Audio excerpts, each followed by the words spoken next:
You feel it, don't you? The voices leaking through the cracks.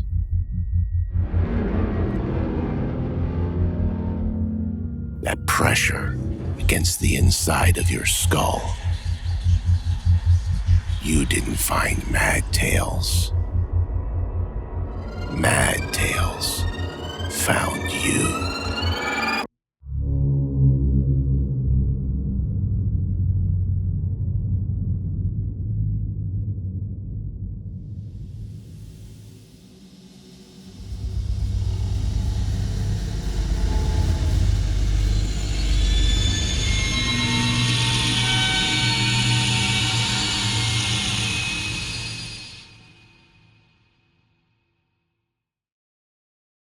Fall in the country was a beautiful thing. The leaves turned to gold and brown and red and yellow. The temperature dropped below 50 every night, and everything felt like it was just hunkering down. By late September, my leg was healing up good, even after it almost got broke a second time.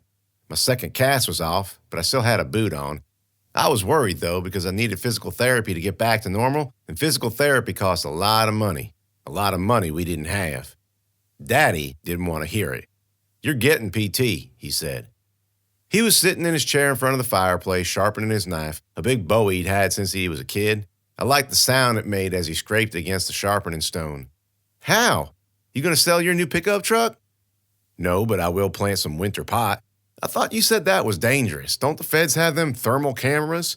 "We'll be fine. It's just this one time." I gave him my best disapproving look, but he wasn't swayed. "Amanda, you break a bone, it don't ever heal complete. Without physical therapy, it just gets worse. Look." He held his left thumb up at me like it was a crown jewels. Daddy'd been using it as evidence of the frailty of the human body since I was in kindergarten. "Stub a toe? Better watch out this don't happen to you.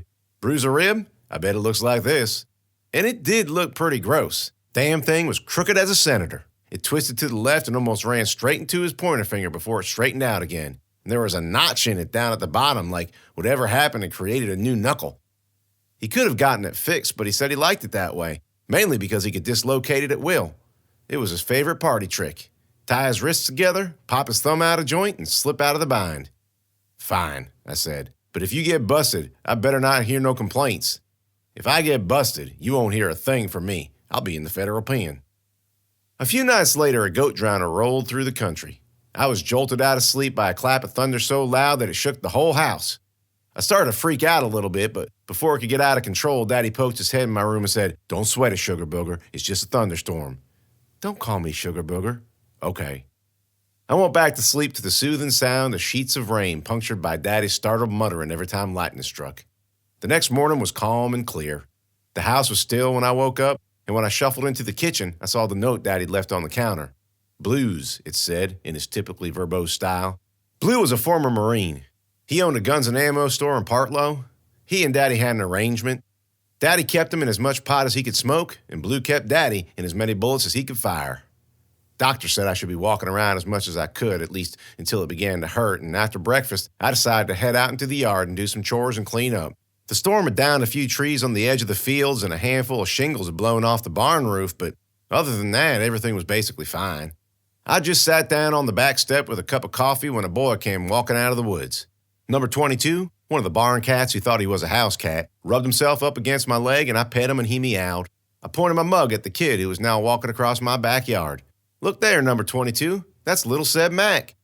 Seb Mack walked right up to me as if we had a date and said, "I'm Seb Mack and something's wrong with my mama."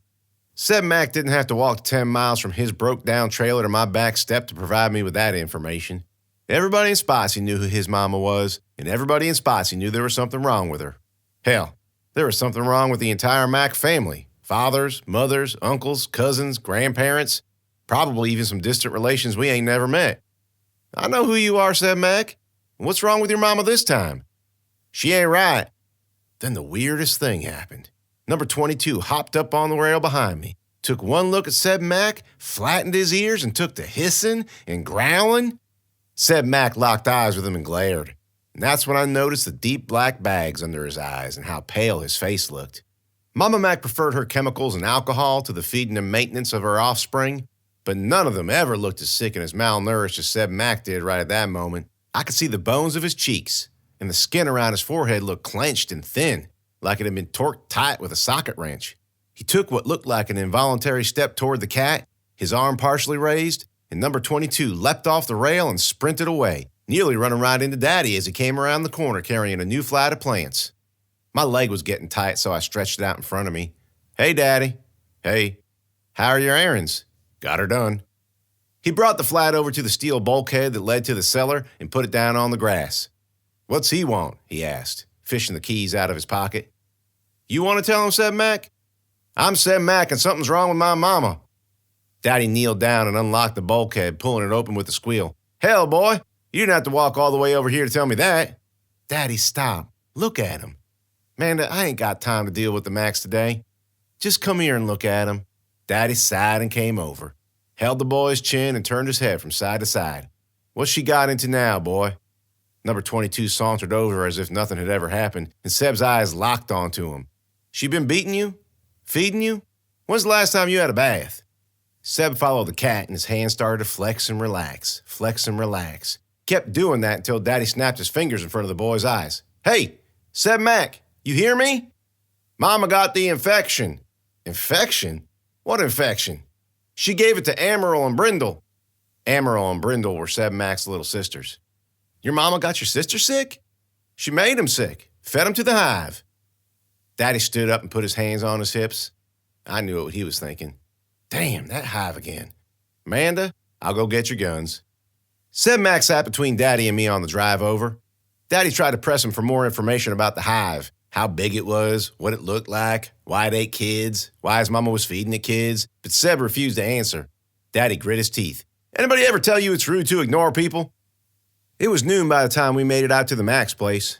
They lived in a trailer about a mile back off Post Oak, close to Brokenburg. The entrance to their property wasn't marked, but my family had been in Spotsy for 5 generations. None of us needed no sign to show us where they lived. The driveway ran through thick forest, all 2 miles of it, dead-ending in what looked like a setting from a horror movie. Seb Mack's mama's trailer stood in the middle of a clearing. The roof was blanketed with leaves, and the foundation had sunk about a foot into the soft dirt underneath. The siding was so covered with moss and grime that it blended in with its surroundings. At first I thought the condition of the trailer, not to mention the various rusty car parts, appliances, and trash scattered around the front, was just another expression of typical Mack laziness. But then I realized it might have been a strategy. Blend in enough with your surroundings and nobody will ever bother you. Daddy stopped about 50 yards from the trailer and put his truck in the park, leaving the keys in the ignition like he always did. "You need to go farther," Seb Mack said. "No can do, son." "You need to go farther in." Daddy pointed out the windshield. "You see them trees? They're leaning up against each other. With last night's rain, they're like to fall and block the way out." Seb Mack looked stunned. He hadn't considered that. Daddy chose to kick the bottom of the trailer door rather than touch any part of it with his exposed skin. "Mama Mack, it's Bill Jett. I got your boy Seb Mack out here." He waited a minute before kicking it again. "Mama Mack?" Nothing. He looked down at the boy. "You sure she's home?" Seb Mack nodded solemnly. The woods were quiet. No birds flitting around in trees, no squirrels skitting around in the leaves. I didn't expect a scene from a Disney movie, but we were out in the middle of the woods. There should have been at least a coon waddling around. Of course, the Macks were hunters. They could have picked the area clean already, which would have been stupid, seeing as though it was only the beginning of fall and all. Daddy shrugged his rifle off his shoulder. "Amanda, you wait here." "What? No, you remember how that worked out last time?" "Good point. Here." He pulled the sidearm out of his pocket and handed it to me. "Safety's on." I checked the chamber, checked the magazine, loaded in full. Wouldn't have expected anything else. Daddy went in first and immediately stepped in something gross. He lifted up his foot, stretching long strings of thick, gooey slime stuck to the bottom of his shoe and the tacky tile in a little square entry. It was pretty disgusting. "What the hell is that?" I asked. "How many times I got to tell you not to say hell?" "A lot. I don't know why you're so hung up on it." Daddy took a step back and shook his leg, trying to break the slimy string. Oh, hell, I stepped in some more. He tiptoed over to the living room to wipe his shoes off on the carpet, and I took a look around the place. The kitchen was a proper mess. Dishes piled up in the sink, counter covered in all kinds of muck, red sauce, dried spaghetti, open cans of half-eaten beefaroni. Fruit flies crawled all over a rotten bunch of bananas hanging under an equally rotten and fly-covered handful of tomatoes. And the smell. I hadn't smelled anything like it, and I grew up raising goats and pigs. It reminded me of the time a hunting dog got into our pig pen and gutted one of our sows and all our piglets. Something thumped in the back room, and Daddy and I shared a look. "Amanda," he said, and then the front door slammed shut. I went over and tried to pull it open, but it wouldn't budge. I yanked, and it gave a little before slamming shut again. "Seb Mack, you open this door right now?" He didn't reply.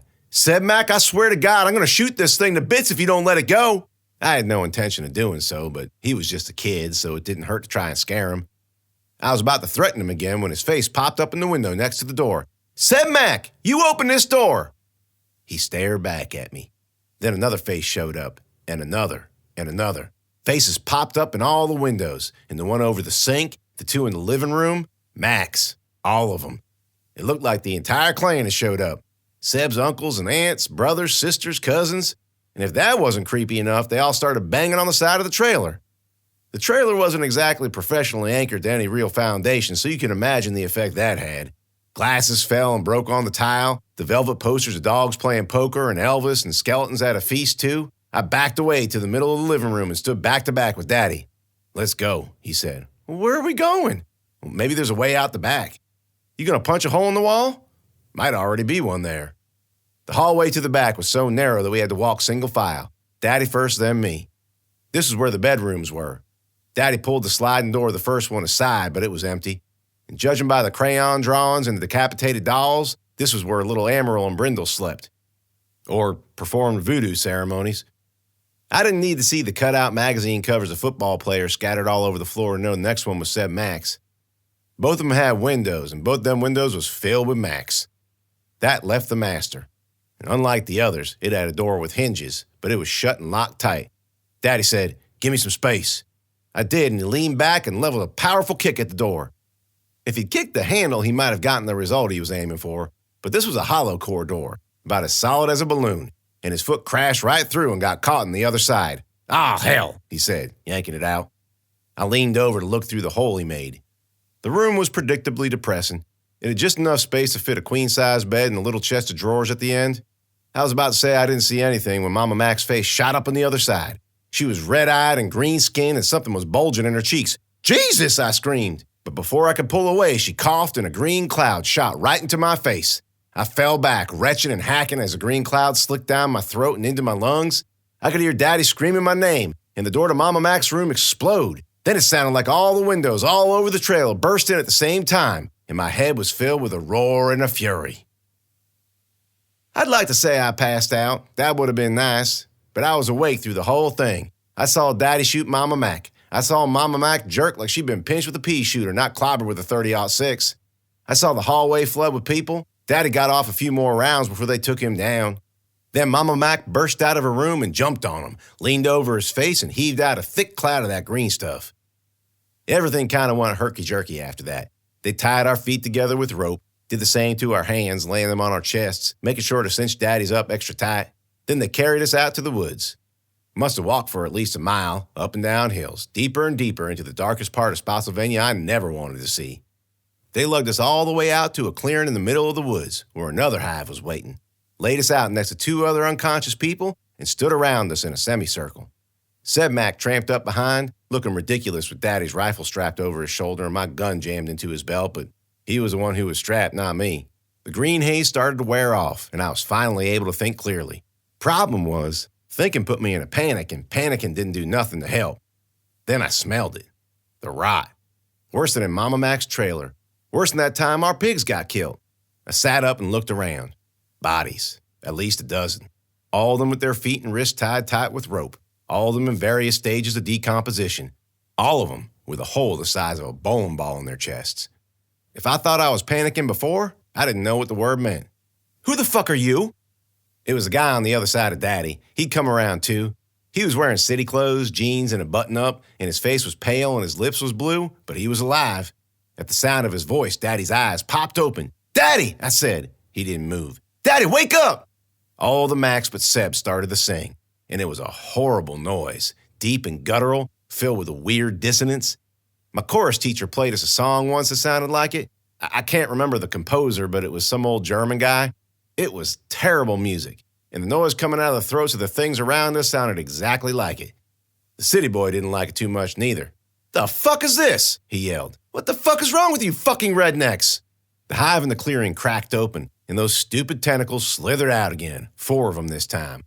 One slid through the leaves toward a woman on my right and wound its way up her leg. She stirred and moaned, and when the tentacle tightened around her thigh, she sat up, screaming. One of the Macks stomped through the leaves, grabbed her by the shoulders, and slammed her back to the ground. "Let me go!" the woman yelled, but the Mack clamped on tighter. Then the tentacle wound into the air, button-hooked over her chest, and slammed down into it. She was dead before her last breath left her body. The tentacle started to undulate and pulse, and her corpse seemed to deflate. "Holy shit!" my city friend screamed. He rolled onto his side, pushed himself up off the ground. Them bound-up feet didn't allow for much more than a desperate hopping, but he did his level best. Seb Mack pulled my gun out of his belt, closed one eye shut, tracking him as he ran past his singing brothers. He aimed and fired, but the city boy ducked right before Seb pulled the trigger, and Seb's bullet hit one of the other Macks right in the chest. I think it was his brother, Mac Mack. Mac went down in a heap, dead. I swear, if I hadn't turned my head when he fired, I would have missed something important. But I did turn my head, and when Mac went down, the tentacle squirming through the forest floor toward me stopped moving, just up and went dormant. I heard another shot and turned back just in time to see the city boy jumping full steam at Seb Mack. Seb Mack fired again, and City Boy, who had to have outweighed him by at least 100 pounds, didn't just fall on Seb Mack, he engulfed the kid. We wasn't out of the woods yet. The other Macks kept on singing, and the other tentacles kept coming on. "Manda," Daddy gasped. His eyes were still wide and dilated, but he was wiggling his fingers. "Crack it." "What?" He wiggled his fingers again. "Crack it." And then I understood. I rolled over, got to my knees, and grabbed his jacked up thumb. "I'm going to count to 3, okay?" "Okay." "Here we go. 1, and I popped it out of joint." The scream that erupted from his mouth was louder and uglier than anything any of them Macks could ever produce. He sat straight up, pulling his hand out of the rope, and popped his thumb back into joint. As if it knew what had happened, his tentacles skipped the winding around the legs part and went right to the button hooking and the plunging. At the same time, the Mack it belonged to stomped through the leaves towards us. I took it upon myself to get to my feet and take it on. I don't know what I was going to do. My foot was screaming in that boot, and the Mack outweighed me more than Ruth Grace Hogg ever did. But unlike that mismatch, I had the advantage. Ruth Grace had at least a little intelligence. That Mack looked like it had the mind of a vegetable. My plan was simple. I hopped right up to it like I was going to take it down with a big hug, but dropped at the last second and took it out at the knees. Chop block. The Mack went down face first. Its head hit the ground at a weird angle, and it jerked once and fell still. The tentacle hovering over Daddy went limp and landed next to him. Daddy didn't waste any time. He popped up off the ground and jumped on that last Mack, wrapped his rope around its neck and choked it out. Then he limped over to me, winded. "Give me your hands." He untied them. "You okay?" he asked, working on my feet. "No." "Well, me neither." A shot rang out and he went down to one knee. Seb Mack had managed to scramble out from under the bulk of that city boy. Daddy winced. A flower of blood blossomed on his shoulder. "It's just a stinger." Another shot rang out and Daddy stifled a yelp. "Left leg." He got my rope untied and I jumped up and sprinted for Seb Mack. Well, maybe sprinted isn't the right word. I galloped and weaved, my boot making me lean a little bit to the left. Worked out in my favor, though. Seb was an okay shot if he stayed completely still and had your back to him, but I was a moving target. He managed to fire off 2 rounds before I hit him right in the chest and brought him down. Ripping my .357 out of his hands was easy. "Fire at me with my own gun?" I yelled, and pistol whipped him. His head snapped back and he gnashed his teeth at me. I bashed him in the nose. I stove in his temple. I knocked out his teeth. Seb Mack's eyes stayed wide open the whole time, the cords in his neck standing out. He slapped at my face, but I kept on hitting him until his skull cracked open and I saw something pink and green and white spill out. I didn't stop then, not even after his arms went limp. I kept hitting him over and over, mashing his face to pulp. I would have kept on going if Daddy hadn't caught my arm. "Manda, it's enough. You did enough." Daddy was right about them trees. They'd fallen in the road at some point during the day, and if our truck had been there, well, we wouldn't have had a truck no more. Neither of us spoke very much on the way back, and even though my boot was near to falling off and my leg ached something terrible, I didn't feel like complaining. We were about halfway home when I saw the blood from his shoulder had nearly soaked through his shirt. "You're bleeding too much," I said. He covered the wound with his left hand, kept driving with the right. "I'm fine." "Take your hand off it and let me see." "Man, what have you always told me? Just because you're tough don't mean you're stupid." He shot me a quick, meaningful glance and took his hand away. There was a hole in his shirt where the bullet hit. I ripped it open a little wider and he sucked in his breath. It didn't come out. You're going to need a doctor. I can do it myself. You can get a bullet out of your arm by yourself. Maybe. He turned east on the post oak instead of west. We rode in silence a little while longer, and every now and then I looked out the back window, sure I'd see a pot of them Macks on our tail. This ain't over, is it? I asked. Nope. What are we going to do? He didn't say anything. He drove into Partlow, past Cross Creek, staying quiet all the way to Blue's Custom Guns. Then he parked and got out. Hand me my armor bag, will you, Amanda? He didn't have to explain anything after that.